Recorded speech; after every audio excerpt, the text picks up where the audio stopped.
que primero 5 o 10 minutos de historia. ¿Ok? Nosotros estamos en un país muy chiquito, más chiquito que Tucumán, que tiene entre el mar y el Jordán, el mar Muerto y un desierto que llega hasta al Golfo del Mar Rojo. En el lugar más ancho, el país tiene menos de 100 kilómetros, pero en la mayoría de la longitud llega 40, 50, 30, depende de qué lugar.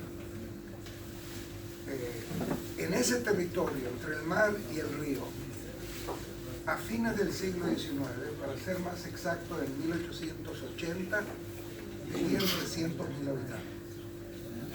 Esto era parte del Imperio Otomano, no era un país.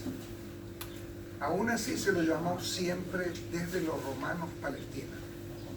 Ustedes saben de que Tito, el emperador romano, después de una rebelión judía contra el Imperio Romano, destruyó la ciudad de Jerusalén, destruyó el templo, cautivó a los judíos y llevó judíos de esclavos a Roma, pero en realidad fue un pequeño holocausto. Murieron 500.000 personas en esa guerra civil contra el Imperio Romano, y una de las cosas que ellos hicieron fue cambiar el nombre.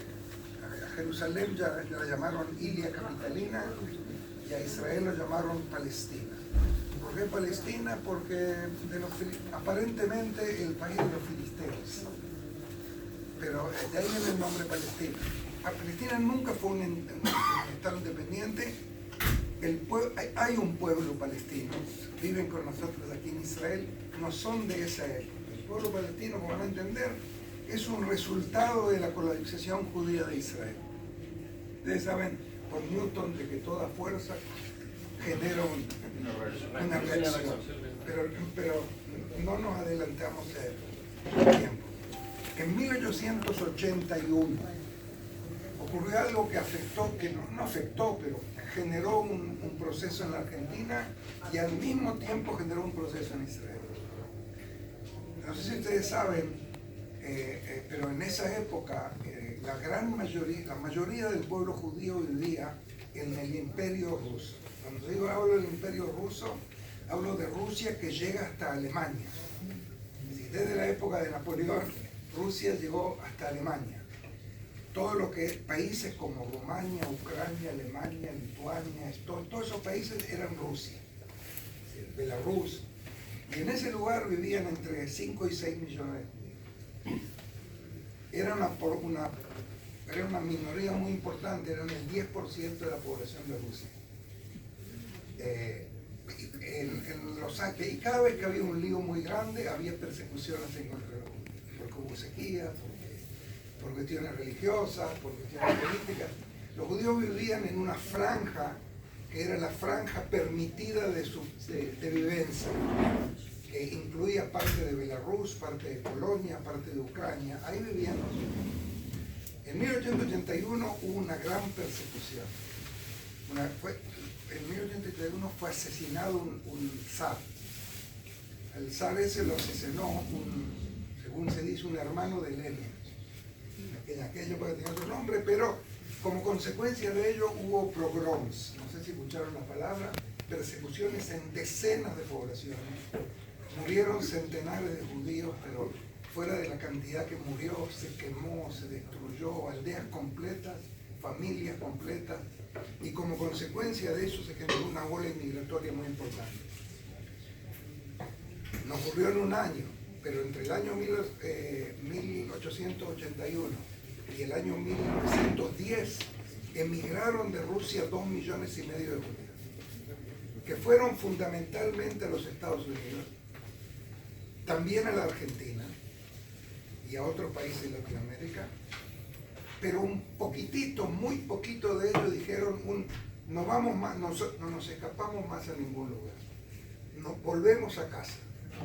Nosotros pertenecemos a Israel, vamos a ir a vivir a Israel, vamos a ver cómo nos arreglamos, y vinieron a Israel. Paréntesis, en 1889 un barco con 817 personas, familias, niños, ancianos, padres, mujeres, llegó al puerto de Buenos Aires y fundaron la primera colonia judía que se llama Moisevilla, pero no vamos a hablar de eso.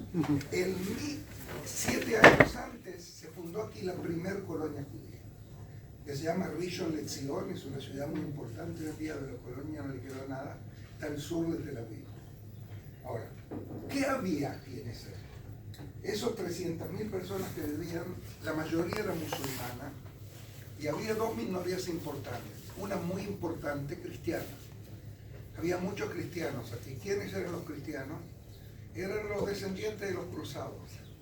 Los cruzados llegaron aquí y eran cristianos. Ricardo Corazón de León terminó la guerra y se volvió a Londres, pero los soldados se quedaron acá. Si siempre los soldados se quedaban aquí. Y toda la franja de comunidades cristianas en Líbano y Palestina y un poco en Siria eran aparentemente de esa época. Y había una minoría judía, siempre la hubo, porque cuando los romanos destruyeron el país, muchos judíos, hubo judíos que se quedaron aquí y vivían en cavernas para subsistir, y subsistieron todo el tiempo. Pero en el siglo XIX ahí creció la población, porque había gente que venía a Israel a morir, ancianos, así como los esquimoses se van a morir al hielo, los judíos querían morir en Israel. Inclusive había, y dentro de la comunidad que existía aquí en Jerusalén, en Tiberíades, en Safed, inclusive había gente de negocios que exportaba bolsitas de tierra. ¿Para qué eran? Para poner debajo de la cabeza de un judío que enterraban en Buenos Aires. Eso era lo mejor que podía hacer un judío, es reposar sobre la tierra de Israel. Había más o menos 30.000 a 40.000 judíos. Y entre el año 1882 y 1905 llegaron aquí 22.000 judíos, así como los que fueron a Moisevilla. Compraron tierras, les fue muy mal, al igual que los que se fueron a Moisevilla. A los que fueron a Moisevilla al final los ayudó, los salvó un potentado judío que se llamaba el Gaón Tito. Un judío filántropo muy rico, millonario, se hizo millonario por el tema de los ferrocarriles en Europa, y él ayudó mucho allí, posteriormente aquí. En Israel ayudó otro filántropo, un señor que se llama Rothschild. De Hirsch no quedó nada, porque Hirsch, el único hijo de Hirsch, murió, y toda su fortuna la donó a la colonización. Pero Rothschild es una familia muy rica hasta hoy en día.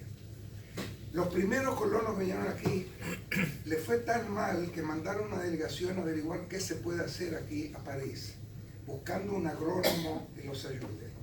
Y Rothschild le financió la colonización, vio que había posibilidad de hacer negocios. Estos dos tipos, tanto Hirsch como Rothschild, nos repartían pescados. Daban caña de pescar y hacían firmar un documento. Si todos los colonos aquí, tanto aquí como allí, tuvieron que firmar una hipoteca y compraron el campo durante el tiempo, lo que pasó con Rothschild aquí fue un éxito muy duro. Primero 7 colonias, después se agregaron otras 13 y alguna colonización de más de 20.000 personas, y en menos de 20 años comenzaron a exportar vino, a exportar naranja, y esa inmigración, los turcos felices de la vida. De repente llegó gente aquí que paga impuestos, que hace desarrollo, no hay problema. Esa inmigración generó una ola inmigratoria de árabes de 70.000 que vinieron de los países vecinos a ver qué pasa aquí y trabajar en los campos. Hay bodegas, hay que cosechar, hay que picar pida, hay que trabajar el campo. Ustedes conocen cómo funciona la economía, si hay trabajo. Sabemos cuánta gente viene a la Argentina, de Paraguay, Bolivia, Perú, etcétera, etcétera. Así comenzó la colonización sionista. La palabra sionismo seguramente escucharon, espero que para bien, hay muchos que la usan para mal. El movimiento sionista surgió un poco después del comienzo de la ola migratoria. Es decir, el movimiento sionista surgió en 1897. ¿Y qué es lo que fue el movimiento sionista? Judíos había en todo el mundo, estaban dispersos. Todos los judíos en la cena de Pascua, todos los años dicen, el año que viene en Jerusalén reconstruida, durante 2000 años. Pero dicen, nunca venían. En 1800 97, un señor, un periodista húngaro, un judío asimilado, de una familia bastante alejada de sus raíces judías, se llamaba Teodoro Herzl. Fue enviado como periodista a un juicio que hizo un ruido tremendo en Europa y en todo el mundo, el juicio del coronel Dreyfus. Dreyfus era un coronel, perdón, era un mayor, era un mayor en el ejército francés. Entre paréntesis, el único país en Europa que los judíos se habían emancipado y podían ser cualquier cosa, también oficiales en el ejército, era en Francia, después de la Revolución Francesa. Napoleón terminó de arreglar ese asunto. El juicio de Dreyfus fue un juicio de espionaje. Se descubrió que en el Estado Mayor del ejército francés se filtraba información a Prusia, en Alemania, que era el enemigo hubo una guerra entre Alemania y Francia antes de eso. Y lo acusaron a Dreyfus, judío, de que él es el espía. Dreyfus no tenía nada que ver. Los dos espías, varios años después se descubrió, los dos espías en realidad eran dos hijos importantes de la aristocracia francesa. Y para cubrir eso lo acusaron a Dreyfus. Y se hizo un juicio, lo condenaron a cadena perpetua con trabajo forzado en la isla del Diablo, en el Caribe. Y hubo mucha efervescencia por eso. Emilio Zola, el famoso escritor, desde el primer momento sabía que no era él el culpable y que había que limpiar esta suciedad que existía en el ejército, pero lo condenaron. Y cuando lo condenaron hubo un acto muy grande en la plaza más grande de París, en la que le sacaron todos los botones, le arrancaron los grados, le rompieron el sable y había cientos de miles de personas en la calle, y estas personas gritaban: no muera el traidor, sino muera el judío. Y Herzl, como periodista que estaba ahí, era judío. Lo conmovió mucho eso. ¿Cómo puede ser que en Francia, después de más de 100 años de la emancipación de Judá, hay un traidor? Es un traidor.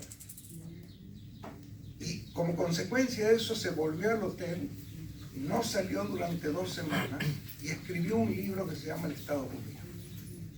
Y el libro ese dice: la única solución para el problema judío que está disperso en todo el mundo es volver a Israel y construir un país de los judíos. Entonces también los judíos van a poder vivir en cualquier otro lugar, porque tienen también un país de ellos. Este señor llamó a un congreso internacional en la ciudad de Basilea, en Suiza. Y vinieron delegados de casi todos los lugares donde vivían judíos, desde Yemen a Rusia, Polonia, América, de todos lados. Congreso en el que participaron 2.000 personas. Y en ese congreso, seguramente se habló mucho y se discutió mucho, Herzl, al cerrar la sesión, al congreso en la cual se decidió formar un movimiento político que va a tratar de conseguir el reconocimiento de las potencias mundiales de que los judíos tienen derecho a tener un país en Palestina. Esa fue la decisión, y Herzl se creó una comisión, y Herzl en el discurso final dijo: si lo quieren, no es una leyenda. En 5 años, o máximo en 50 años, va a haber un Estado judío. Eso fue en 1897. En 1948, 51 años después, se declaró la independencia del Estado de Israel. Ahora, para no dejarlo con la curiosidad que pasó con Dreyfus, vuelvo un minuto al caso. Dreyfus fue deportado a la isla del Diablo. Emilio Zola y otros intelectuales franceses siguieron luchando para que se haga un juicio. Investigaron y al final lo trajeron de vuelta y lo juzgaron de vuelta. Él, por supuesto, la segunda vez después de estar no sé cuántos años, creo que 7 u 8 años en la cárcel, lo declararon inocente y culparon a los reales culpables, y lo volvió a ser oficial en el ejército francés y murió en la Primera Guerra Mundial. Volvamos al sionismo. Herzl se dedicó a tratar de conseguir de que primero el sultán en Turquía, que era gobernado Palestina, que ayude a crear un país, un Estado judío en Palestina, fue a hablar con la reina de Inglaterra, con el Kaiser de Alemania, con el zar de Rusia, con todo el mundo. Había toda una efervescencia política de la que no pasó nada. Pero paralelamente a esto, los judíos empezaron a venir, independientemente de qué es lo que pasa. Ahora, vuelvo a la primera colonización, a lo que voy a llamar la primera ola de colonización. Entre el 81 y el 1905 fue exitosa. El problema que hubo con esta, para mí, con una vista retrospectiva, yo creo que si solo así hubiera seguido la colonización, muy probablemente no estaríamos aquí. ¿Por qué? Porque ustedes saben que en esa misma época, poco antes en algunos países, también hubo colonización de ingleses en Kenia, de franceses en Argelia, de países europeos hicieron colonialismo. ¿Okay? Y nosotros sabemos qué pasó con el colonialismo. En 1960, De Gaulle reconoció la independencia de Argelia y 2.200.000 franceses hicieron la valija y volvieron a Francia. Y lo mismo pasó con los ingleses de Kenia, de Uganda, los franceses de Senegal, los belgas del Congo. Lo que pasaba aquí era parecido desde el punto de vista socioeconómico al colonialismo europeo, solo que no había ningún país detrás de ello. Pero en 1905, hablo de coyuntura histórica, ocurrió otro milagro al sionismo, y fue la primera revolución rusa. La primera revolución rusa estalló en 1905 en lo que se llama San Petersburgo. Fue un golpe popular con la intención de crear una situación política que cambie, que haga caer al gobierno monárquico. El líder fundamental en el campo de batalla ahí era un judío que se llamaba León Bronstein, más conocido como Trotsky. Como León Trotsky, que él adoptó el nombre del carcelero, del primer carcelero de él en la cárcel en Moscú, se llamaba Trotsky, y él cambió su nombre de Bronstein a Trotsky porque con el nombre Bronstein no iba a ningún lado en la revolución. En esa revolución participaron miles de jóvenes judíos. ¿Por qué? Porque los jóvenes judíos que vivían fuera de las ciudades, en las zonas donde podían vivir, no podían entrar a las universidades. Había números clausus muy limitados. Había familias judías acomodadas. ¿Por qué acomodadas? Porque le servían al zar, al gobierno del zar, asesores económicos, había, pero muy poco. La gran mayoría de la juventud judía estaban limitados, no tenían derechos.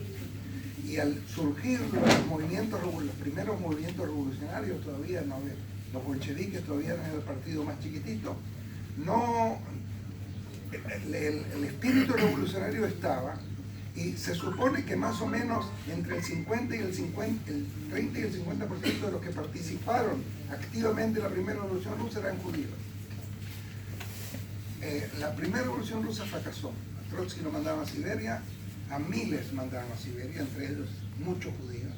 Y hubo algunos que se escaparon, bastante que se escaparon, cruzaron de Odessa, del sur de Rusia entonces, hoy Ucrania, cruzaron a Turquía, y de Turquía llegaron a Palestina. Eran jóvenes judíos que tenían tradición judía y venían de casas religiosas, y vinieron aquí y se encontraron lo que hay aquí. Hay colonias judías con colonos que tienen obreros. Los obreros generalmente son aborígenes, los aborígenes aquí son de marca palestina. Y ellos de repente dijeron, ese no es el camino.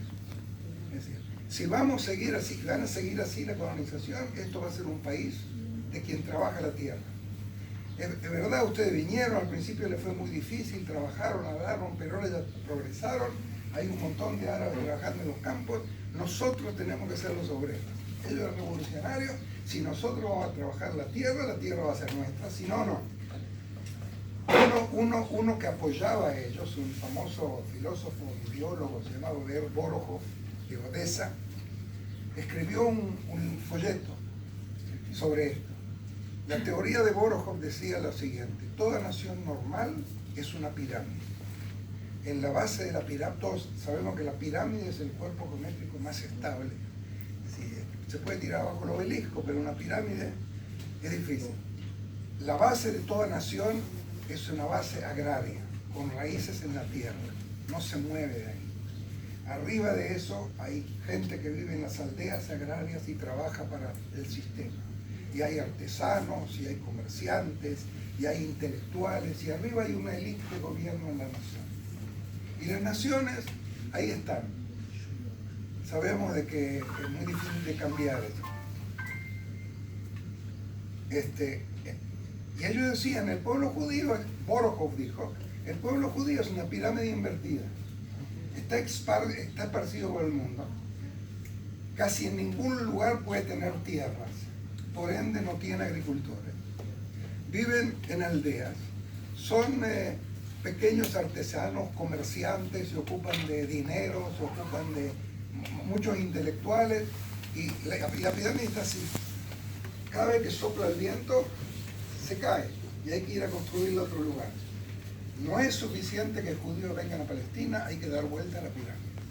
Los judíos tienen que venir a Palestina y convertirse en obreros, en chacareros, trabajar la tierra, construir las casas, hacer los caminos. Y ese fue el ideal que los revolucionarios que vinieron en 1905 decidieron implementar aquí. Se organizaron en pequeñas, como eran socialistas y no tenían nada.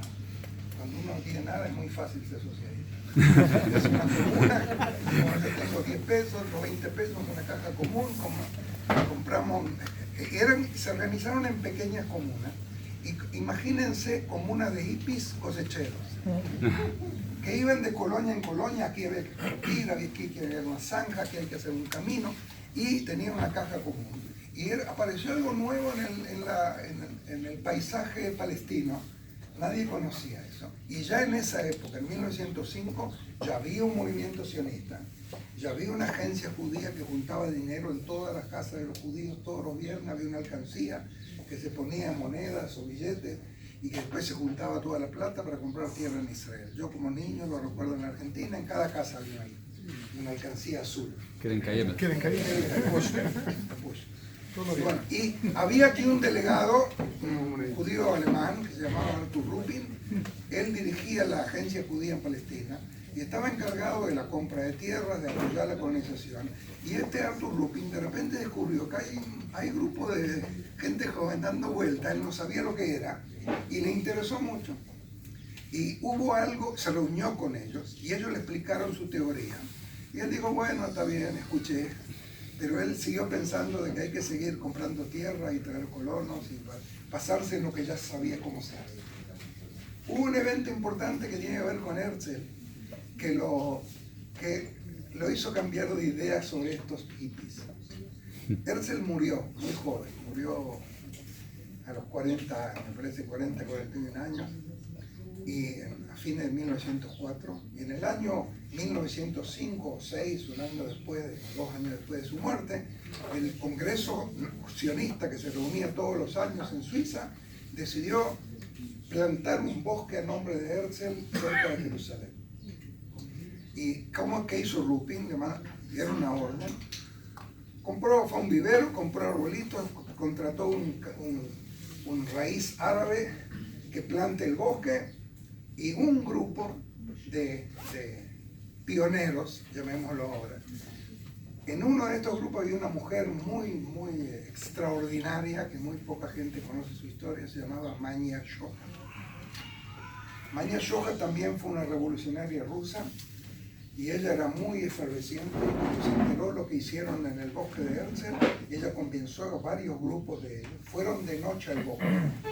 Encontraron las latitas o las bolsitas donde estaban los plantines que pusieron en el bosque, sacaron todo de la tierra y los pusieron de vuelta en los plantines, fueron a hablar con Arthur Rupin y dijeron, así no se planta un bosque sionista.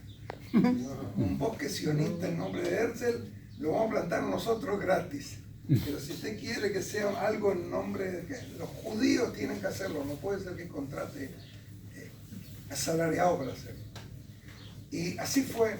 Y Arthur Rupin se reunió con un grupo de estos jóvenes y le dijo, miren, ustedes todo el tiempo critican. ¿Qué harían ustedes? Y ellos dijeron, no sabemos bien qué lo haríamos, pero si nos da una oportunidad, nos das tierra, sabemos que hay tierra, nosotros somos comunas, somos socialistas, vamos a hacer algo. Y él le dio a un grupo de ellos, que ya estaba organizado así, un lugar cerca del lago Tiberíades, al sur del lago Tiberíades, en una zona pantanosa donde sale el Jordán del lago y va al Mar Muerto. Un lugar que se llamaba Umjuni en árabe, les dio una parcela de tierra, les dio una suma de dinero para herramientas y así surgió el primer kibutz. Ahora, la palabra kibutz quiere decir junto. Kibbutzá es grupo, kibutz es junto. Eso es una palabra que se usaba en las reuniones de los religiosos en la casa del rabino. Eso se llamaba un kibutz. Y nadie sabía bien lo que iba a hacer. Nadie escribió una receta de cómo hacer el kibutz. Yo cuando hablo con gente joven le pregunto si alguien sabe qué es lo que es utopía. Por supuesto, todos saben qué es lo que es utopía, algo irrealizable, pero muy pocos saben de que utopía en realidad es un libro, es una receta. Thomas More, un inglés hace 700 años, escribió un librito que se llama Utopía, en el que él describe una sociedad ideal, con justicia, con igualdad, no hay problemas sociales, no hay crimen, no hay nada, y desde el momento que se publicó el librito ese, se convirtió en utopía. Es una utopía. Yo me imagino que si Ler Borojo o otro hubiera escrito un libro kibutz, antes de que se fundó el kibutz, sería sinónimo de utopía. Nadie escribió el librito. Junto a este grupo, el primer kibutz se llama Dgania Aleph, es un kibutz que ya tiene 109 años, formalmente se estableció en 1910, y entre 1910 y 1914, que estalló la Primera Guerra Mundial, surgieron 12 kibutzim. 12 grupos se colonizaron en el norte del país. Les fue muy bien desde el punto de vista de resultados. Trabajaban, no escribieron el librito, pero pusieron principios fundamentales. Los principios fundamentales eran igualdad, eran socialistas. Segundo, no va a haber trabajo asalariado. Es decir, nosotros vamos a vivir del sudor de nuestra frente, no de la plusvalía de gente que trabaja para nosotros. Tercero, fraternidad. Nosotros somos responsables de todos los miembros de la comunidad. Si a alguien le pasa algo, él es nuestro y nosotros somos responsables. Y también democracia directa. ¿Qué quiere decir democracia directa? Todas las decisiones se toman, cada miembro de la comuna es un voto y las decisiones se toman como en la Grecia antigua, levantando la mano. Cuentan de que en los primeros kibutzim había una campana en el medio del campamento y cuando alguien quería tratar un tema tocaba la campana, entonces todos tenían que dejar de hacer lo que están haciendo, venir, sentarse alrededor y discutir de qué se trata. Dicen que funcionó, yo nunca estuve ahí, pero así surgió el movimiento kibutziano. Primero de que de repente el movimiento sionista se enteraron de que había algo nuevo, una ola de gente que llegó como consecuencia de la revolución. En total llegaron 2.000 jóvenes, eso es todo. Y esos 2.000 jóvenes no todos formaron kibutzim, pero había aquí 12 kibutzim, movimiento de kibutzim, que podía ser un congreso nacional en una cabina de teléfono.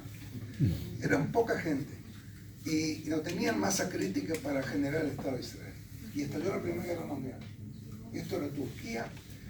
Los turcos vinieron a agarrarlos a todos los jóvenes para el ejército turco. El ejército turco era duro. La gran mayoría murió. Los que fueron al ejército turco. No en combates, de peste, de falta de comida, falta de agua, como en la guerra boliviano-paraguaya. Pero muchos de los miembros de los kibutzim se escaparon. ¿A dónde se escaparon? A Egipto. Y en Egipto se plegaron al ejército inglés, que posteriormente conquistó de vuelta Palestina. Y hubo batallones de judíos que se organizaron en Nueva York y en Europa, que junto con el ejército inglés ayudaron a conquistar Palestina de los turcos. La Primera Guerra Mundial fue muy importante para el proceso sionista, porque si bien la gran mayoría de los judíos que vivían en 1914, y en 1914 había casi 100.000 judíos en Palestina, ya se había fundado Tel Aviv en 1910. Como consecuencia de la guerra, el ejército inglés liberó Palestina, conquistó Palestina. Y el primer ministro inglés hizo una declaración histórica muy importante, que fue la primera declaración que reconoce en cierta manera el derecho de los judíos a vivir en Palestina. Se llama Declaración Balfour, el primer ministro se llama Balfour. Y él declaró de que el Imperio Británico va a ayudar a Israel, al pueblo judío a crear aquí un hogar nacional. No habló de país, no habló de Estado, no habló de independencia, un hogar nacional. Y eso permitió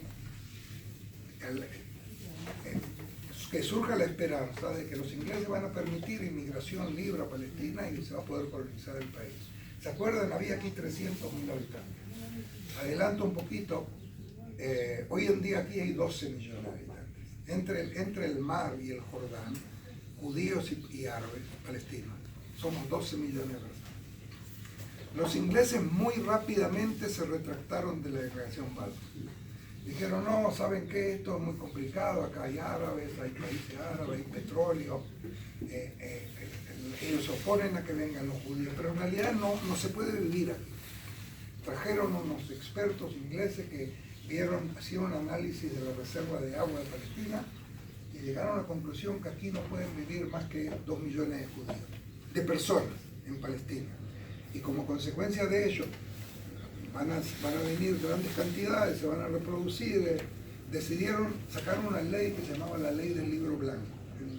El libro blanco decía de que permiten la entrada con certificado, con visa de 15.000 judíos por año, durante 20 años, y ahí se cierran las puertas como en los Estados Unidos, como en Argentina, no va más, no entra nadie más. Eso molestó mucho, pero a pesar de todo, durante los años 19 a 39, la Segunda Guerra Mundial, hubo aquí un proceso de colonización súper rápido, que de vuelta ocurrió como consecuencia de una coyuntura histórica. Ustedes saben, la Primera Guerra Mundial duró hasta casi el año 19, fines del año 18, en el frente francés, pero en el frente ruso, Rusia, después de la Segunda Revolución Rusa, cuando Lenin tomó el poder en octubre de 1917, a comienzo del 18, Rusia capituló, hizo un acuerdo con Alemania, firmó un acuerdo con Alemania, porque Lenin quería que los rusos vengan a luchar por la patria contra los blancos, rojos contra blancos, y Rusia se retiró del frente, y lo que ocurrió es que los países donde la mayoría de los judíos vivían, Polonia, Rumania, Ucrania, Lituania, se convirtieron en países independientes. Cientos de años no lo habían sido. Y en esos países independientes vivían 4 millones de judíos, de los 6 en total. Y lo que ocurrió